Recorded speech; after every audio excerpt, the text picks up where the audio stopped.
Selamat pagi, Bapak, Ibu, saudara-saudara yang sama-sama dikasih oleh Tuhan. Salam sejahtera bagi kita sekalian. Kita berjumpa lagi lewat Renungan Harian Toraya edisi Sabtu 3 Desember 2022. Mari Bapak, Ibu, saudara-saudara, sebelum kita menjalani kehidupan ini, kita bersekutu membaca dan merenungkan firman Tuhan. Namun sebelum itu mari kita berdoa. Tuhan, kami bersyukur kepadamu atas kemurahan-Mu yang Engkau boleh nyatakan kepada kami masing-masing. Ya Tuhan, pada saat ini kami bersekutu membaca dan merenungkan firman-Mu.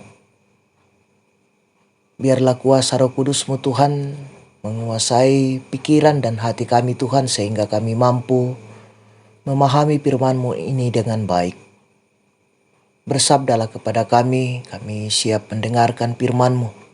Di dalam nama Yesus Kristus, itulah Tuhan dan Juru Selamat kami yang hidup. Amin. Bacaan firman Tuhan pada saat ini dari Kitab Yohanes pasal 1 ayat 19 sampai dengan 28. Ayat yang ke-23 saya akan bacakan.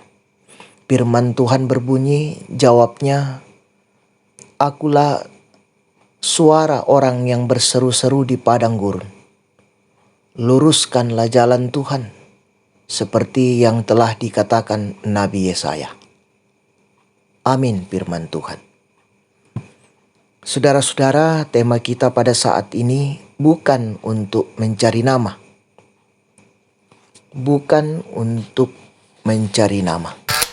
Saudara-saudara yang sama-sama dikasih oleh Tuhan, ada ungkapan yang mengatakan kesempatan dalam kesempitan. Artinya terkadang kita memanfaatkan kesempatan yang ada demi diri sendiri, baik untuk pujian atau untuk mendapatkan keuntungan pribadi. Mungkin menjadi orang penting merupakan kerinduan banyak orang, sehingga usaha untuk mencapai ketenaran begitu diperjuangkan. Akan tetapi, kisah Yohanes Pembaptis sangat berbeda.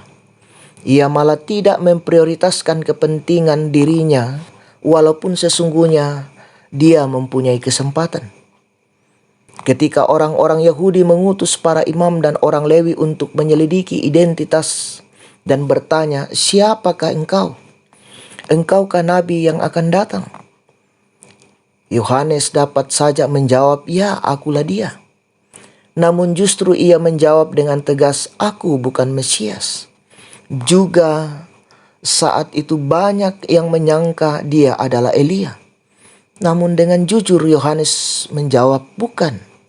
Lalu apa tujuan Yohanes Pembaptis dengan sikap ini? Kesempatan besar bagi Yohanes untuk memanipulasi fakta sangat besar. Kesempatan untuk mendapatkan ketenaran sungguh terbuka. Dia akan menjadi orang yang akan dihormati dan menjadi terkenal.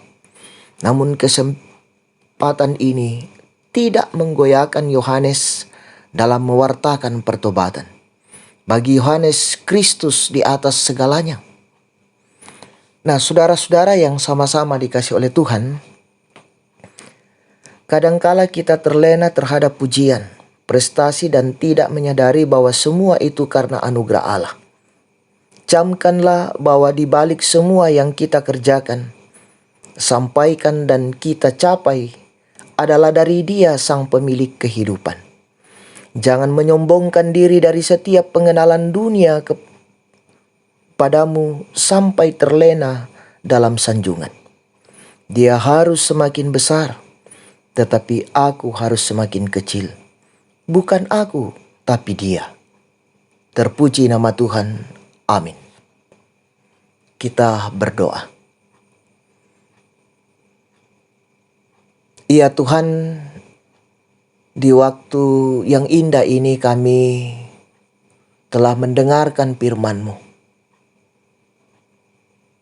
Biarlah firman ini Tuhan tertanam baik dalam hati kami dan kami pun mampu menerjemahkannya dalam sepanjang perjalanan kehidupan kami.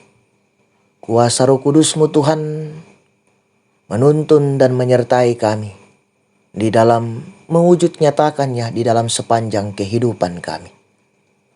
Allah Bapa dalam sorga, kami serahkan hidup kami Tuhan, tanggung jawab dan berbagai rencana hidup kami hari ini. Engkau yang membukakan jalan, Engkau yang memberikan kesehatan, kekuatan kepada kami, sehingga kami mampu dan sanggup melakukan dan menyelesaikannya Tuhan. Allah Bapa di dalam sorga, Engkau memberkati Tuhan apa yang kami kerjakan, apa yang kami rencanakan. Seluruh kehidupan kami serahkan ke dalam tangan kuasa-Mu. Ampunkan salah dan dosa kami di dalam nama Yesus Kristus. Kami datang berseru kepadamu. Amin.